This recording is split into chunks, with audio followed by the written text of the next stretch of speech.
নরসিংদীতে শ্যামল নামে এক জীবিত মানুষকে মৃত দেখিয়ে খালাস দেওয়ার ঘটনা ফাঁস হয়েছে। খালাস পাওয়ার 7 মাস পর আরেক মামলায় আটক হয়েই ফেঁসে যান শ্যামল। তিনি এখন কারাগারে। আইনজীবীরা জানান তাদের ফাইলে শ্যামলের ডেথ সার্টিফিকেট নেই। আর আদালতের অন্য আইনজীবীরা বলেন আদালতের এমন প্রতারণার দায়ে তার বিরুদ্ধে আলাদা মামলা হওয়া উচিত। মোবারক হোসেনের তথ্য ছবিতে প্রতিবেদন।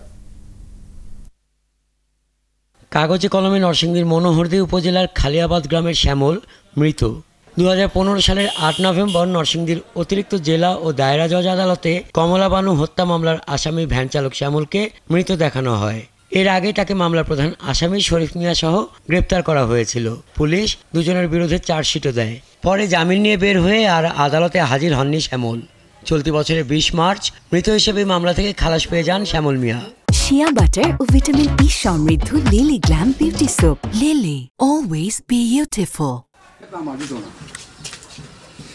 তবে গোল বেঁধেছে 26 অক্টোবর। সকলের চোখ কপালে ওঠে অন্য এক মামলায় শ্যামলের গ্রেপ্তারের খবর পেয়ে। প্রশ্ন ওঠে, মৃত মানুষ গ্রেপ্তার হয় কি করে? তদন্ত না করে একজন জীবিত ব্যক্তিকে মৃত সাজাইয়া তার খালাস দেওয়া হয়, এটা আসলে আমরা আসলেই বিভ্রান্তের মধ্যে পড়ে গেছি। সুষ্ঠু তদন্তের মাধ্যমে বিচার হোক, যাতে করে পরবর্তীতে এরকম কোনো ঘটনা ঘটতে না পারে। আর এই ঘটনায় অভিযুক্ত আসামি শ্যামলের পরিবার বলছেন সাক্ষীর মাধ্যমে নির্দোষ প্রমাণ হয়ে মামলা থেকে অব্যাহতি পেয়েছে শ্যামল। সে মারা যায়নি এবং এরকম কোনো সার্টিফিকেটও নেই। আমার ছেলে আছে, এরা মিথ্যা কেস করছে, আমার পুতর নামে মার্ডার করছে, যে মাঝে কইছে দেখছি না আমরা হেরে মারতে। সাক্ষীর মাঝে যদি খালাস হয়ে থাকে, সার্টিফিকেট দিয়ে থাকে, অবশ্যই আশা থাকবো তদন্ত করতে হোক কে দিছে সার্টিফিকেটটা। গ্রেপ্তার হওয়া নতুন মামলার বাদী ও মামলার আইনজীবী দুজনেই জানান শ্যামল এখন কারাগারে। মামলার নথিতে অন্যান্য কাগজপত্র রয়েছে, তবে মৃত্যু সনদ সংক্রান্ত কোনো কাগজপত্র নেই। আমার মামলায় যখন সে অ্যারেস্ট হয়, পুলিশ যখন ধরে নিয়ে আসে, তখন গ্রামে একটা চাঞ্চল্যকর তথ্য তৈরি হয়।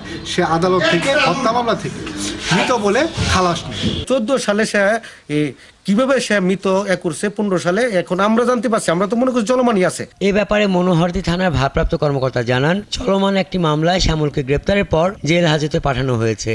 তার বিরুদ্ধে হত্যা সহ 3টি মামলা রয়েছে। 26 মামলায় সে হলো সাজাপ্রাপ্ত, আর ওই যে হত্যা মামলা একটাই, ওটাতে খালাস হয়েছে। আর একটা মামলা আছে, ওইটা হয়ে যায়। সে কয়দিনের সাজাপ্রাপ্ত এটা জানেন? 2 বছর 6 মাস। 2006 সালের 16 মার্চ কমলা বানু নামে এক নারী খুন হন। ওই অভিযোগে মনোহরদী থানায় তার ভাই আব্দুল বাতেন বাদী হয়ে একটি হত্যা মামলা দায়ের করেন। সে মামলায় নিহত কমলা বানুর ছেলে শরীফ মিয়া ও তার সহযোগী হিসেবে শ্যামল অভিযুক্ত হন। হাসান আহমেদ, 71।